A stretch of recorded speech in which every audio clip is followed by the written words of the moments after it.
জন্য বারবার কখনো আমরা আমেরিকার গোলামি করি, কখনো চাইনার, কখনো ভারতের গোলামি করে থাকি। হাসিনা বাংলাদেশ থেকে চলে গেছে, ডেলিয়াস চান বাংলাদেশ থেকে যাই নাই। হাসিনা চলে গেছে, পথবাবু যাই নাই।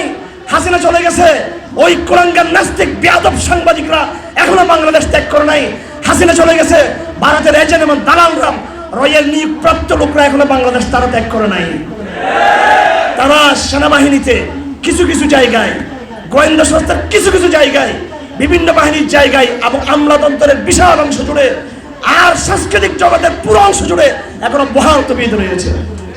আমি 10 বছর আগে কথা বলেছি, 15 বছর আগেও বলেছি, শুধু হাসিনার বিদায় এটা আমাদের সলিউশন নয়। শুধু হাসিনার বিদায়ের মাধ্যমে আমাদের যুদ্ধ শেষ হয়ে যাবে না। এখন আমরা আরো বড় যুদ্ধের মুখোমুখি হয়েছি। আমরা এতদিন খালের মধ্যে ছিলাম, কুমিরের সাথে লড়াই করেছি।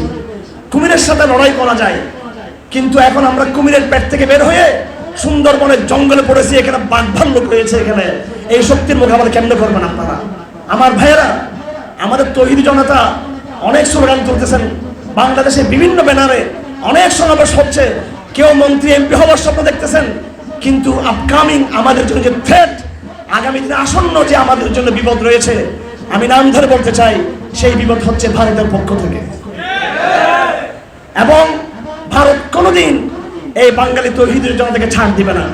আমাদের ছাত্র সমাজ, বিপ্লবী ছাত্র সমাজ যতই তারা ইলিশ মাছ পাড়িয়ে তাদের সাথে আপোষ করুক না কেন, যতই তারা সাংস্কৃতিক ক্ষেত্রে তাদের সাথে আপোষ করুক না কেন, এবং কিছু কিছু রাজনৈতিক দল যারা ক্ষমতায় আসার স্বপ্ন দেখতেছে, যেই ভারত হাসিনা সরকারকে আমাদের চাপিয়ে দিয়ে মুসলিম নেতৃবৃন্দকে ফাঁসির মঞ্চে পাঠিয়ে দিয়েছে, এমন সব দল যদি মনে করে যে ভারতের সাথে একটু কৌশলগত সম্পর্ক রাখা উচিত, তাহলে তাদের বিবেকের বোধোদয় হওয়া উচিত। তারা কোনোদিন আপনাদেরকে সহজে ছাড় দিবে না। তাদেরকে ভারতের ভয়ে, আমেরিকার ভয়ে আপনারা আলেমদের সাথে, ইসলামপন্থীদের সাথে আপনারা দূরত্ব বজায় রাখছেন। যে শিক্ষা ব্যবস্থায়, শিক্ষা কারিকুলামে যদি আমরা ইসলামাইজেশনের উদ্যোগ গ্রহণ করি, ভারত নাকশ হবে, আমেরিকা নাকশ হবে। মনে রাখবেন, যতই ছাড় দিবেন, ছাড় দিতেই থাকবেন। প্রথমে টুপি খোলাবে তারা আপনাকে, এরপরে আপনার শার্ট খুলে ফেলবে, এরপর তারা আপনার গেঞ্জি খুলে ফেলবে, এরপর আপনার পায়জামা খুলে ফেলবে, আপনার জাঙ্গিয়া তল থেকে তারা খুলে নেবে, কিন্তু ল্যাংটা করে ছেড়ে দেবে, আদর্শহীন ছেড়ে দিবে। ওয়ালান তারদা আনকাল ইয়াহুদ ওয়ালান নাসারা হাত্তা তাত্তাবিআ মিল্লাতাহুম। তারা কোনোদিন আপনাদের সন্তুষ্ট হবে না যতক্ষণ না আপনি পরিপূর্ণ তাদের সেই লিবারেল আদর্শ আপনি তাদের গ্রহণ না করেন। আমার ভাইয়েরা, কথা দীর্ঘায়িত করবো না। এই উসওয়ায়ে রাসূল, সিরাত রাসূলের কনফারেন্স, বাংলাদেশে আমরা কি করতে চাই, আমাদের কি স্বপ্ন, খুব ঠান্ডা মাথায় শুধু স্লোগান তুললে হবে না। সিরাত রাসূলকে সামনে রাখবেন। 23 বছরে আমাদের নবীজি সাল্লাল্লাহু আলাইহি ওয়াসাল্লাম মার খেয়েছেন, আবার মার দিয়েছেন, আপোষ করেছেন, লড়াই করেছেন। সব রকমের চরিত্র আমাদের নবীজির আছে। কোথায় কোথায় আপোষ করতে হবে, বাংলাদেশেও আমরা সেই জায়গায় আমরা আপোষ করব। কতক্ষণ আপোষ করতে হবে, ততক্ষণ আমরা আপোষ করবো, সব সিরাত রাসূলের মানদণ্ডে। কোথায় লড়তে হবে, সিরাত রাসূলের মানদণ্ডে আমাদের জানা আছে। কোথায় কোথায় লড়াই করতে হবে আমাদের, কোথায় কোথায় আমরা ক্ষান্ত হয়ে যাব, আমাদের নবীজি সিরাতের আলোকে আমাদের জানা আছে। কোথায় কোথায় আমরা লড়াই, আমরা ক্ষান্তি দেব। আমার ভাইয়েরা, এখন আমাদের উপরে তারা একটা শিক্ষা প্রকল্প তারা চাপিয়ে দিতে চায়। আজকের এই মঞ্চ থেকে দায়িত্বহীন ভাষায় আমি যারা ক্ষমতায় যারা আছেন তাদের উদ্দেশ্যে নসিহত স্বরূপ বলতে চাই। সেটা হলো, আমার মোবাইলে একটা পিকচার রয়েছে, 1981 সালে পবিত্র মক্কা নগরীতে মক্কা শরীফের দেওয়াল ধরে, মক্কা শরীফের যেই গ্রাফ রয়েছে সেই গ্রাফকে ছুঁয়ে মুসলিম বিশ্বের 50 জন রাষ্ট্রপ্রধান সেদিন শপথ করেছিল, আমরা বাংলাদেশে, আমরা প্রত্যেকটা মুসলিম দেশে দেশে, পাকিস্তানের প্রেসিডেন্ট, বাংলাদেশের প্রেসিডেন্ট, আলজেরিয়ার প্রেসিডেন্ট, ইরাকের প্রেসিডেন্ট, তিউনিসের প্রেসিডেন্ট, মালয়েশিয়ার প্রেসিডেন্ট এবং জর্দানের প্রেসিডেন্ট সহ সকল মুসলিম দেশের প্রেসিডেন্টরা কাবা শরীফে হাত দিয়ে তারা ওয়াদা করেছিল 1981 সালে আমরা প্রত্যেকে নিজ নিজ দেশে আমরা ইসলামী শিক্ষা ব্যবস্থা আমরা চালু করব। সেই ঘোষণা আমাদের মধ্যে রয়েছে, আমাদের কাছে রয়েছে। আজ সেই ঘোষণার সাথে বিশ্বাসঘাতকতা করা হচ্ছে। সুতরাং আমরা মাদ্রাসা, স্কুল, কলেজ, বিশ্ববিদ্যালয়গুলোকে আমরা মাদ্রাসা বানাতে চাই না। আমরা কখনো, আমরা এত মূর্খ না, কুমণ্ডক না, কিন্তু অবশ্যই স্কুল, কলেজকে, ইউনিভার্সিটিকে তৌহিদের কেন্দ্রে রূপান্তরিত করে ছাড়বো আমরা ইনশাআল্লাহ আজিজ। আমাদের লড়াই বুঝতে হবে, আমরা হাফেজানি মাদ্রাসার সিলেবাস, দেওবন্দের সিলেবাস আমরা চাপিয়ে দিচ্ছি না। আমরা যা চাই সেটা হলো ন্যূনতম পক্ষে এই দেশের সংখ্যাগরিষ্ঠ মানুষের চেতনা, সেই চেতনার বিকাশ অবশ্যই আমাদের শিক্ষা সিলেবাসে থাকতে হবে। আমার ভাইয়েরা, এখন আমরা তৌহিদের মুয়াজ্জিন, আমাদের বহু প্রত্যাশিত, বহু আকাঙ্ক্ষিত সেই ইসলামের বিশুদ্ধবাদী দাওয়াতের কান্ডারি আল্লামা শেখ হাদিস জহিরুদ্দিন রহমান হাফিজুল্লাহর বক্তব্য আমরা শুনবো। আমি আমার কথা দীর্ঘায়িত করবো না, শুধু আপনাদেরকে বলবো চোখ কান খোলা রাখবেন আপনারা, কথা ঠিক কিনা? ষড়যন্ত্র কিন্তু আরো গভীর হচ্ছে। হাসিনা চলে যাওয়ার মাধ্যমে আমাদের ষড়যন্ত্র শেষ হয়ে যায়নি, আরো নতুন নতুন ষড়যন্ত্র আসবে, নতুন নতুন চক্রান্তের শিকার আমরা হব। আমি একটা স্বপ্নের কথা বলে শেষ করে দিচ্ছি।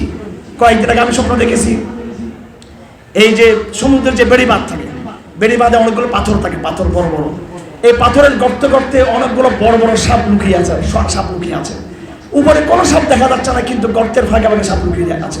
পাথরগুলো বড়, গর্তগুলো বড়, সাপগুলো বড় বড়।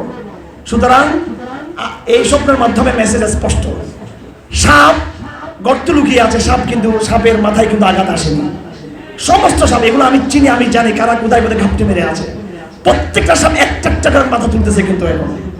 এজন্য আপনাদেরকে প্রথম যে লড়াই করতে হবে, আমরা রাজনীতি করবো না করবো সেটা অনেক জটিল একটা বিষয়।